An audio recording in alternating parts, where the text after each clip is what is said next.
नमस्कार दोस्तों, आपका स्वागत है वर्ड स्टडी पीके में। आज मैं आपके लिए करंट अफेयर के बहुत ही इंपॉर्टेंट प्रश्नों को शामिल किया है जो परीक्षा में आपको यहाँ से 1-2 नंबर देखने को मिल सकते हैं। चलिए आइए देखते हैं पहला प्रश्न आपकी स्क्रीन के सामने ही रखा है। पहला प्रश्न दिया हुआ है, वित्त मंत्री सीतारमण कौन? निर्मला सीतारमण। ये आप चित्र के माध्यम से भी देख सकते हैं वित्त मंत्री को। ये जो भारत की या केंद्र की वित्त मंत्री हैं, वित्त मंत्री यानी कि निर्मला सीतारमण जी। ये आप चित्र के माध्यम से देख लीजिए, ये भारत की वित्त मंत्री हैं निर्मला सीतारमण। ये आप देख लीजिए, कलर चेंज करके दिखा रहे हैं। ये भारत की वित्त मंत्री निर्मला सीतारमण हैं और इन्होंने क्या किया है, पंचतंत्र पर पहली रंगीन स्मारिका सिक्का लॉन्च किया है। ये वित्त मंत्री हैं भारत सरकार की वित्त मंत्री निर्मला सीतारमण जी ने। कौन है? वित्त मंत्री निर्मला सीतारमण। इसका इम्पोर्टेंट फैक्ट भी दिए हैं, इम्पोर्टेंट फैक्ट को देखते हैं। फैक्ट दिया है, वित्त मंत्री सीतारमण ने security printing and meeting corporation of India limited यानी कि SPMCL CIL के 17वें स्थापना दिवस के अवसर पर पंचतंत्र का पहला रंगीन स्मारक सिक्का लॉन्च किया है। यह इसके थे इम्पोर्टेंट फैक्ट। दूसरा इम्पोर्टेंट फैक्ट दिया है, वित्त मंत्री ने अपने संबोधन में कौशल बढ़ाने और नए कौशल हासिल करने और प्रौद्योगिकी संचालित अर्थव्यवस्था को पूरा करने के लिए उन्नत पर जोर दिया है। किस पर दिया है? उन्नत पर जोर दिया है। ये है इसके इम्पोर्टेंट फैक्ट। चलिए आइए देखते हैं कुछ और भी इसके इम्पोर्टेंट फैक्ट जो परीक्षा उपयोगी हैं। अगला इम्पोर्टेंट फैक्ट की तरफ चलते हैं। अगला इम्पोर्टेंट फैक्ट स्क्रीन के सामने ही रखा हुआ है। अगला फैक्ट है, इसके अलावा इन सभी के अलावा जो है क्या है, इन सभी के अलावा उन्होंने उत्पादों की गुणवत्ता बढ़ाने और SPMCIL को मुद्रा और अन्य सावरेन उत्पाद के प्रमुख उत्पादों के रूप में ब्रांड बनाने पर जोर दिया है। ये थे इसके इम्पोर्टेंट फैक्ट। चलिए आइए देखते हैं अब अगले प्रश्न की ओर चलते हैं। अगला प्रश्न रखा हुआ है, अगला प्रश्न आपके सामने ही रखा है। प्रश्न है, शाहरुख खान ये क्या है? ये एक्टर हैं, फिल्म स्टार हैं। इन्होंने क्या है, गेमिंग ऐप A23 के ब्रांड एम्बेसडर बने हैं। कौन सा गेमिंग ऐप है? वह गेमिंग ऐप है A23। कौन सा? Gaming app A23। और ये हैं शाहरुख खान। ये आप चित्र के माध्यम से देख लीजिए, ये हैं शाहरुख खान, फिल्म स्टार यानी बॉलीवुड के एक्टर। बॉलीवुड एक्टर हैं ये, फिल्म स्टार भी कहे जाते हैं। इन्होंने किसका लिया है? वह गेमिंग ऐप A23 के ब्रांड एम्बेसडर के रूप में पदभार संभाला है। इसके इम्पोर्टेंट फैक्ट की तरफ चलते हैं। इम्पोर्टेंट फैक्ट दिया है, ऑनलाइन स्किल गेमिंग कंपनी कौन सी है? Online skill gaming company head digital works के स्वामित्व वाले ऐप A23 के शाहरुख खान को अपना ब्रांड एम्बेसडर बनाया है। इसी में अगला इम्पोर्टेंट फैक्ट है, वह अपनी तरह के पहले उत्तरदायी गेमिंग अभियान के साथ साथ इसके चलो साथ खेलें अभियान में भी शामिल होंगे। किस किस के अलावा? इम्पोर्टेंट फैक्ट और देख लेते हैं इसका। वह अपनी तरह के पहले उत्तरदायी गेमिंग अभियान के साथ साथ इसको चलो साथ खेलें अभियान में भी शामिल होंगे। चलिए आइए देखते हैं कुछ और इसके इम्पोर्टेंट फैक्ट जो परीक्षा उपयोगी हैं। फैक्ट है, federation of Indian chambers of commerce and industry की गेमिंग कमेटी के मुताबिक भारत दुनिया का सबसे बड़ा फैक्ट्री स्पोर्ट मार्केट बनकर उभरा है। क्या है इसका मुख्य उद्देश्य है, भारत दुनिया का सबसे बड़ा फैक्ट्री स्पोर्ट मार्केट बनकर उभरा है। चलिए आइए देखते हैं अगले प्रश्न की ओर चलते हैं। अगले प्रश्न आपके सामने स्क्रीन पर रखा है। प्रश्न है, संदीप बख्शी कौन? संदीप बख्शी जी जो हैं, ये आप चित्र के माध्यम से देख सकते हैं। ये संदीप बख्शी जी। ये संदीप बख्शी हैं। इन्होंने क्या किया है, standard banker of the year 2020-21 चुना गया है। किसको चुना गया है? वो है संदीप बख्शी जी को। ये आप चित्र के माध्यम से देख सकते हैं संदीप बख्शी जी को। ये है संदीप बख्शी जी। इनको क्या किया है? बिजनेस स्टैंडर्ड बैंकर्स ऑफ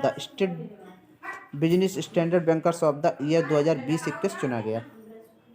चलिए देखते हैं कुछ इसके इंपॉर्टेंट फैक्ट जो परीक्षा उपयोगी हो सकते हैं। फैक्ट दिया है संदीप बख्शी को business standard bank of the year 2020-21 नामित किया गया है। दूसरा इंपॉर्टेंट फैक्ट है वाई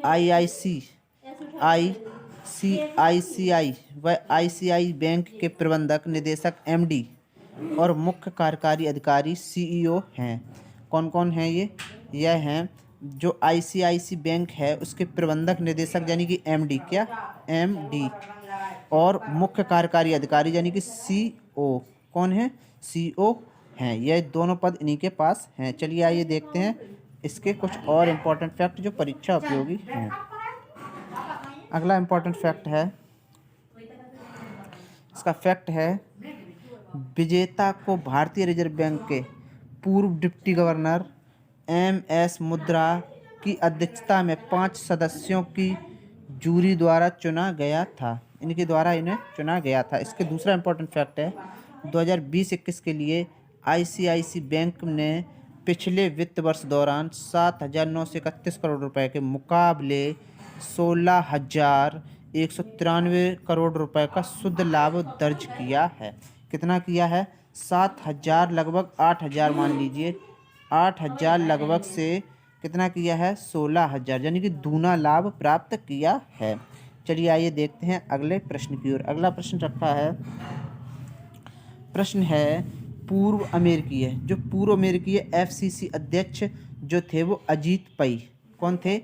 अजीत पै। आप देख सकते हैं चित्र के माध्यम से, ये चित्र के माध्यम से देख लीजिए आप। ये अजीत पै जो HQ के बोर्ड में शामिल हुए हैं, में शामिल हुए हैं वह हैं अजीत पै। इसका इम्पोर्टेंट फैक्ट है दूरसंचार प्रौद्योगिकी स्टार्टअप एजनिक ने अजीत पै को अपने सलाहकार बोर्ड में नामित किया है। अगला इम्पोर्टेंट फैक्ट है वह पूर्व अमेरिकी संघीय संचार आयोग के अध्यक्ष हैं। किसके अध्यक्ष हैं ये? यह पूर्व अमेरिकी संघीय संचार, किसके? संघीय संचार के अध्यक्ष हैं। ये संघीय संचार के अध्यक्ष हैं। चलिए आइए देखते हैं कुछ इसके इम्पोर्टेंट और फैक्ट जो परीक्षा उपयोगी है। फैक्ट है HQ का जो मुख्यालय है जो सांता क्लारा, जो मुख्यालय है HQ का मुख्यालय है सांता क्लारा को कैलिफोर्निया में है। यह व्यवसायों और अन्य उद्यमों के लिए वायरलेस चिप बनाता है। क्या बनाता है? यह चिप बनाता है। किसके लिए? किसके लिए है? अन्य उद्योगों के लिए वायरलेस चिप। किसके लिए? वह व्यवसायों के लिए। दूसरा इम्पोर्टेंट फैक्ट है विनय रावरी कंपनी के मुख्य अधिकारी कौन हैं? मुख्य कार्यकारी अधिकारी हैं। विनय रावरी कंपनी के जो विनय रावरी जी हैं, कौन? विनय रावरी जी हैं, वह कंपनी के मुख्य कार्यकारी अधिकारी भी हैं। चलिए आइए देखते हैं अगले प्रश्न की ओर। अगला प्रश्न रखा है, अगला प्रश्न है डाबर। जो डाबर कंपनी है, जो डाबर है पहली भारतीय plastic waste neutral FMCG company बनी है। यह क्या है? प्लास्टिक वेस्ट कंपनी है। जो डाबर जो है पहली भारतीय plastic waste neutral FMCG company बनी है। इसके कुछ इंपॉर्टेंट फैक्ट, ये डाबर है, ये डाबर का लोगो है, ये आप देख सकते हैं चित्र के माध्यम से। ये सेलिब्रेट लाइफ। इसके इंपॉर्टेंट फैक्ट की तरफ चलते हैं। डाबर इंडिया पूरी तरह से प्लास्टिक वेस्ट न्यूट्रल बनने वाली पहली भारतीय कंज्यूमर गुड्स कंपनी बन गई है। कौन सी बन गई है? कंज्यूमर गुड्स कंपनी बन गई है। इसमें दूसरा इंपॉर्टेंट फैक्ट है इसने वित्त वर्ष 2021-22 के दौरान लगभग 27,000 metric ton post consumer plastic कचरे का संग्रह, प्रसंस्करण और पुनर्चक्रण करके ऐसा किया है। क्या किया है? जिसने प्लास्टिक को संग्रह प्रसंस्करण और पुनर्चक्रण करके ऐसा किया है। इसका दूसरा इम्पोर्टेंट फैक्ट है, डाबर ने रिसाइकलिंग के साथ अपने प्लास्टिक पैकेजिंग उपयोग को पार करने का मील का पत्थर हासिल किया है। चलिए आइए देखते हैं कुछ अगले प्रश्न की ओर। इसमें अगली जानकारी है, अगला इम्पोर्टेंट फैक्ट है, अगला फैक्ट है, इसकी तरफ चलते हैं। अगला फैक्ट इसमें दिया है, प्लास्टिक कचरा प्रबंधन। जो प्लास्टिक कचरा प्रबंधन है यानी PWM नियम के तहत डाबर की प्लास्टिक कचरा प्रबंधन पहल 2017 और 18 में शुरू की गई है। अगला इम्पोर्टेंट फैक्ट है, डाबर ने घरेलू प्लास्टिक कचरे के प्रबंधक के बारे में सामुदायिक जागरूकता बढ़ाने के लिए हिमाचल प्रदेश में एक नया पर्यावरण बचाओ अभियान शुरू करने की भी घोषणा की है। क्या की है? वह है हिमाचल प्रदेश में, कहाँ पर? हिमाचल प्रदेश में एक नया पर्यावरण बचाओ अभियान शुरू करने की घोषणा की है। चलिए आइए देखते हैं इसके कुछ और इम्पोर्टेंट फैक्ट जो परीक्षा उपयोगी हैं। अगला इम्पोर्टेंट फैक्ट है, वे इस प्रतिबद्धता के हिस्से के रूप में कस्बों और गांवों में स्कूली बच्चों के साथ काम कर रहे हैं। किसके साथ काम कर रहे हैं? कस्बों के में, गांवों में स्कूली बच्चों के साथ। उन्हें कचरे के विभिन्न रूपों और स्रोतों पर उन्हें छांटने के लाभों के बारे में शिक्षित कर रहे हैं। किसके लिए भी? यह है उन्हें कचरे के विभिन्न रूप और स्रोत पर उन्हें छांटने यानी कि कचरों को अलग अलग करने के लाभों के बारे में शिक्षित कर रहे हैं। यह है इसके सारे इम्पोर्टेंट फैक्ट। चलिए आइए देखते हैं अगले प्रश्न। अगले प्रश्न की ओर चलने से पहले आप सबसे मेरा विनम्र निवेदन है, अगर आपने वर्ड स्टडी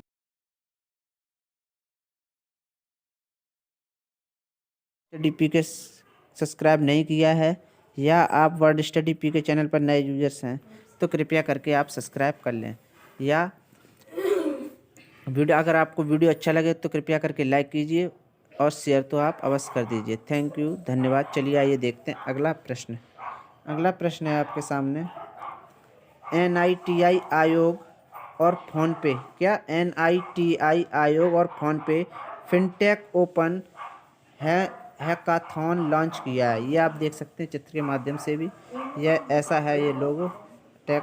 इसके दूसरे इम्पोर्टेंट फैक्ट को चलते हैं, फ़ोनपे के सहयोग से NITI आयोग पहली बार ओपन टू ऑल हैकाथॉन कार्यक्रम की मेजबानी कर रहा है। इसमें अगला इम्पोर्टेंट फैक्ट है, हैकाथॉन में प्रतिभागियों को किसी भी ओपन डेटा API जैसे फ़ोनपे पल्स के साथ साथ अकाउंट एग्रीगेटर जैसे ढांचे को उपयोग करने की आवश्यकता होती है। चलिए आइए देखते हैं कुछ इसके और इम्पोर्टेंट फैक्ट जो परीक्षा उपयोगी है। फैक्ट है, हैकाथॉन के विजेताओं की घोषणा 28 फरवरी 2022 को की जाएगी। कब की जाएगी? 28 फरवरी को की जाएगी। किसकी घोषणा की जाएगी? किसकी की जाएगी? वह है हैकाथॉन की विजेताओं की। किसकी? हैकाथॉन की विजेताओं की घोषणा कब की जाएगी? 28 फरवरी को, 28 फरवरी 2022 को की जाएगी। इसी में अगला इम्पोर्टेंट फैक्ट है, विजेता को कितने दिया जाएगा? 1.5 लाख रुपये। विजेता को 1.5 लाख रुपये की पुरस्कार राशि से सम्मानित किया जाएगा। क्या किया जाएगा? विजेता को 1.5 लाख रुपये की पुरस्कार राशि से सम्मानित किया जाएगा। कितनी राशि है? 1.5 लाख रुपये की राशि है। कितनी राशि है? 1.5 लाख रुपये की राशि से सम्मानित किया जाएगा। जो 1.5 लाख रुपये की राशि है किसकी है? वह है हैकाथॉन विजेता की। हैकाथॉन विजेता की 1.5 लाख रुपये की राशि है और वह 28 फरवरी को की जाएगी। अगर आपको हमारा ये वीडियो अच्छा लगा हो तो कृपया करके लाइक कीजिए, कमेंट कीजिए और शेयर तो आप अवश्य कर दीजिए। थैंक यू, धन्यवाद। जय हिंद, वंदे मातरम। कृपया करके सभी लोग घर पर रहें, सेफ रहें, सुरक्षित रहें, सतर्क रहें और सावधान जरूर रहें। थैंक यू, धन्यवाद। जय हिंद, वंदे मातरम।